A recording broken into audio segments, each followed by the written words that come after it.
Ito oh. Lalaki na naman karpa, nakahuli natin.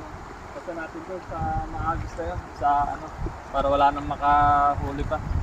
Ito, basta natin. Tingnan ako. Basta natin ang basta.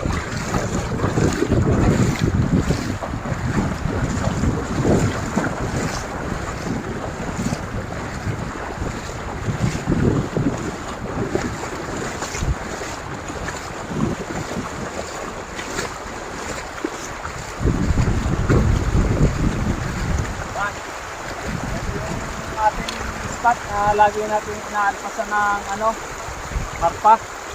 Siguro meron na rin yung ano, hinahanap mo dyan. Ito yung iba, ipasan na natin ito dito.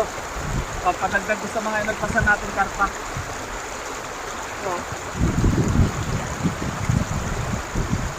ito oh. Siguro mga isang pulis na natin. Ito yung huli. Ayo. Yan, paparami na sila. At magbalik natin, marami na tayo mahuli dyan.